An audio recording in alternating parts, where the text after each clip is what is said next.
presidente interino, Juan Guaidó, aseguró estar dispuesto a colaborar con Colombia en materia de inteligencia y detección de los grupos irregulares que estarían en territorio venezolano. Emplazó a las Fuerzas Armadas venezolanas a que enfrenten a estos grupos ilegales e impidan su libre accionar. La noticia, Luis Laya, en Caracas la tiene. Luis. Hola, buenas tardes. Desde el Parlamento venezolano han rechazado la presencia de grupos irregulares y narcoterroristas en territorio venezolano, entre ellos la FARC. Han calificado de muy grave que el régimen de Nicolás Maduro les permita actuar a placer dentro del territorio nacional. Han indicado que en al menos 13 estados se encuentran estos grupos y también han señalado que permitirán a otros países realizar inteligencia en Venezuela para detectarlos y combatirlos. Han señalado colaborarán con todo lo que sea necesario. Nosotros vamos a colaborar, sí, con el gobierno colombiano para actividades de inteligencia, detección de estos grupos que están operando de manera irregular, ilegítima, pero amparados por Maduro. El Parlamento venezolano está dispuesto a trabajar en conjunto con otros países para acabar con los grupos irregulares. Permitirán labores de inteligencia en suelo nacional. Estamos trabajando con todas las agencias, con todo el mundo para poder hacer frente a esta amenaza de nuevo, no solamente a la soberanía nacional, a la estabilidad regional. Incluso Guaidó criticó la actitud permisiva de algunos líderes militares quienes han sido ambiguos en su postura sobre la presencia de estos grupos, entre ellos el ministro Padrino López. Y si tienen o no las bolas, si me disculpan la expresión, para enfrentar esta amenaza sin precedentes en Venezuela, pues entonces que echen un lado. Aseguran que la permisividad del régimen ha sido incluso pública, con Nicolás Maduro invitando a las FARC a venir a Venezuela y dando la bienvenida a sus principales líderes. ¿Quién entonces nos garantiza la seguridad? ¿Quién entonces garantiza la soberanía al pueblo venezolano? Denuncian que estos grupos han estado también reclutando a jóvenes en al menos 13 estados del país en los que tienen presencia. Indican que se aprovechan de la crisis de quienes huyen por las fronteras. Y que son reclutados por estas cuadrillas, por estas células del Ejército de Liberación Nacional, aprovechándose del desespero, de la necesidad de estos jóvenes, y les ofrecen villas y castillos, armas, comida, ayuda a sus familiares. Señalan que Nicolás Maduro los financia directa e indirectamente, entre otros modos, permitiéndoles la extracción de recursos naturales. Además, emplazan a la Fuerza Armada venezolana a enfrentarlos y sacarlos del territorio. A través del lavado de dinero, a través de la extracción ilegal de minerales preciosos en el sur del país, oro, diamantes, coltán y por supuesto el narcotráfico. No es por favor, es que deben salir, y si no es a plomo, que deben salir del territorio nacional. Asimismo, Juan Guaidó indicó que en los próximos días y semanas participará en distintas reuniones tanto de la Organización de Estados Americanos y también de la ONU, entre ellas la Asamblea General. Ha indicado que sus representantes actuarán en estos foros para exigir que haya acciones en contra de estos grupos. Desde Caracas, Venezuela, para la tarde de NTN 24, Luis Alejandro Laya. Gracias a nuestro periodista en Caracas, quien también escribió sobre este tema en una columna denominada FARC, Maduro, Cuba y Noruega, es Héctor Chamis, que es nuestro próximo invitado y nuestro invitado de cada martes, profesor en el Centro de Estudios Latinoamericanos de la Universidad de Georgetown. Columnista de Infobae, de NTN 24. Héctor, bienvenido, buena tarde para ti. Buenas tardes, Idania, un gusto para mí. ¿Cómo afecta este anuncio, este pronunciamiento de los reincidentes de FARC a la crisis de la migración venezolana? La crisis que a su vez produce esto dentro de Colombia.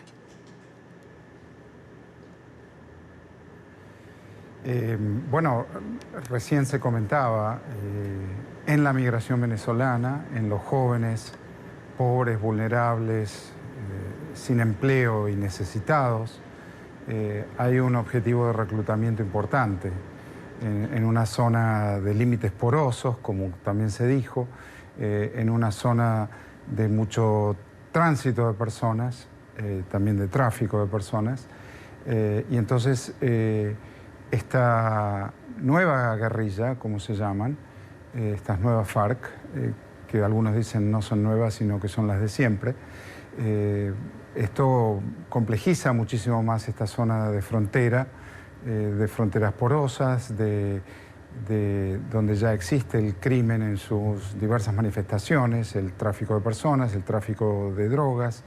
Entonces, esto genera una nueva, si se quiere, una nueva parte, una nueva dimensión del tremendo problema humanitario y de seguridad que se vive en esa zona.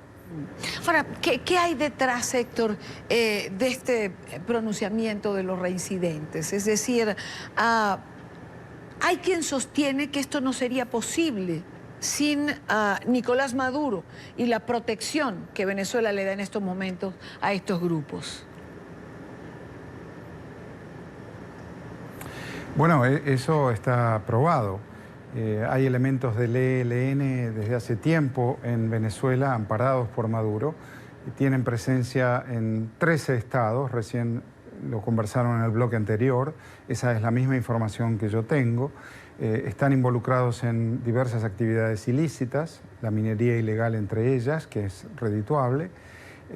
Y por el otro lado, las nuevas FARC han expresado en su comunicado que formarán alianzas con el ELN, que en su mayoría, no sé si su mayoría, pero hay más de 1000 efectivos con capacidad operativa del ELN en Venezuela.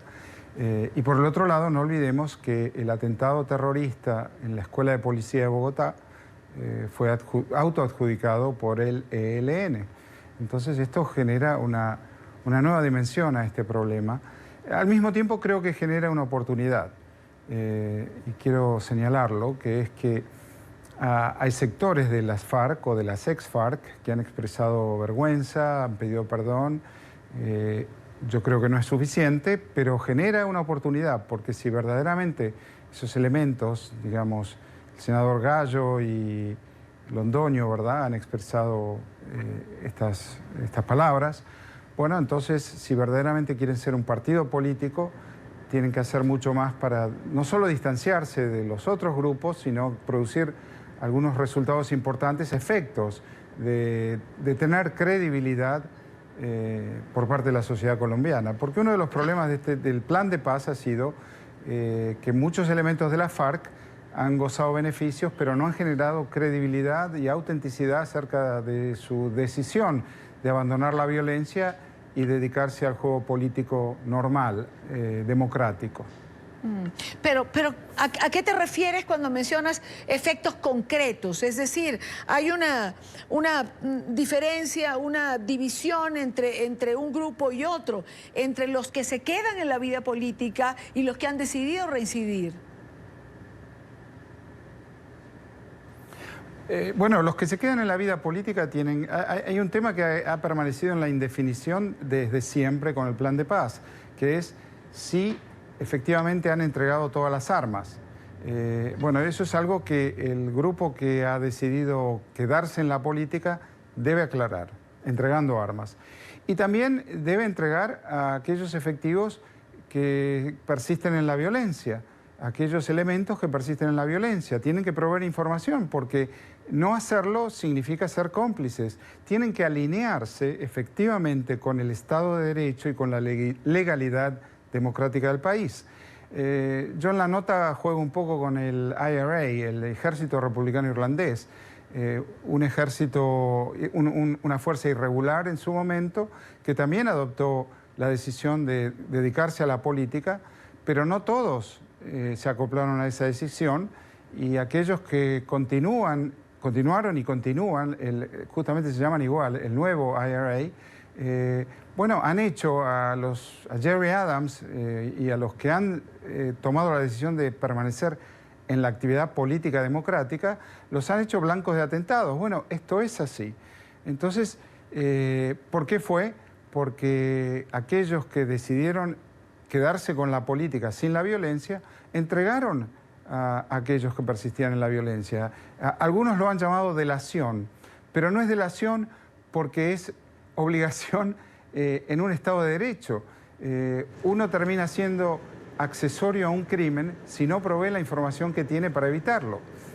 Esto es así ahora y no ha quedado claro, y por eso digo que ahora tal vez sea una oportunidad. Bueno, señores, si ustedes quieren hacer política normal, bueno, tienen que producir hechos concretos que permita creerles, para empezar, y que luego permita diferenciar a los que persisten en la violencia y en el terrorismo de aquellos que han adoptado fehacientemente una decisión de hacer política. Es una diferencia, pero entendemos que la falta de compromiso del gobierno de Duque no lo justificamos, pero no se han cumplido.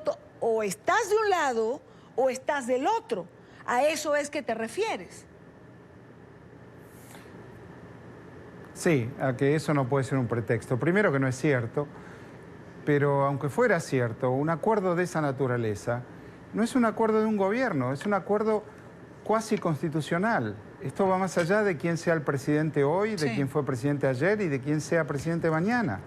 Esto es someterse a la legalidad de un Estado constitucional y proceder como corresponde, porque precisamente este es un acuerdo que trasciende, debería trascender los gobiernos puntuales, quién gobierna hoy. Entonces, si el gobierno de Duque tiene más o menos compromiso, que no lo tiene, que no es verdad, bueno, eso sería irrelevante en última instancia. No escuché a Héctor la última parte, ¿ah? Si fuera cierto que no lo es, que el gobierno de Duque tiene menos compromiso con la paz, en última instancia eso sería irrelevante también, puesto que está usado como pretexto para acogerse a los beneficios que les da ser parte de la política normal y al mismo tiempo algunos, bueno, tienen la otra opción en sus manos, que es la violencia y el terrorismo. Como dijiste antes, Idania, o están de un lado o están del otro. Bueno, eso era parte de mi conversación con la senadora Sandino, que estuvo con nosotros el lunes pasado. Ahora, Héctor, ¿cuál es el objetivo? Es decir, ¿desestabilizar Colombia? Que finalmente es el país que maneja de alguna forma, que ha abierto sus brazos a todo este éxodo venezolano. ¿Colombia, la democracia colombiana es lo que está detrás? Yo creo que sí. Tenemos información que va en esa dirección. El grupo que atentó contra la escuela de policía en Bogotá con el autobomba, la información provista dice que salieron desde Venezuela. El video de Márquez y Santrich fue grabado en Venezuela, algunos dicen en Caracas o en los aledaños a Caracas, pero hay certeza de que fue en territorio venezolano. Maduro anunció esto en ocasión del Foro de Sao Paulo y por supuesto Colombia es el país que se ha hecho cargo casi de manera individual, dado lo que está ocurriendo en la política migratoria de Perú y Ecuador, que recién comentabas también, y desestabilizar a ese gobierno es parte de una estrategia del régimen de Maduro de permanecer en el poder, porque bueno, es un gobierno que ha puesto mucha presión en ese régimen para caer, para desalojar el poder y ayudar a una transición democrática. Y detrás de ese gobierno, de ese régimen de Maduro, y detrás de FARC, también, por supuesto, está La Habana, que ese es el otro tema. La Habana y Oslo, las cancillerías de los respectivos países emitieron un comunicado conjunto expresando preocupación por esta decisión. Pero FARC no da un paso sin autorización de La Habana. Entonces es también, bueno, hipócrita por decirlo menos. Entonces, esta es una nueva configuración de un escenario muy complejo, muy peligroso y... Te interrumpo porque me queda muy poco tiempo, pero cuando dices que lo que está detrás es La Habana, recuerdo una conversación con Rosa María Payá en que me decía, el problema no es Venezuela, no es Maduro, el problema no es FARC, el problema es Cuba.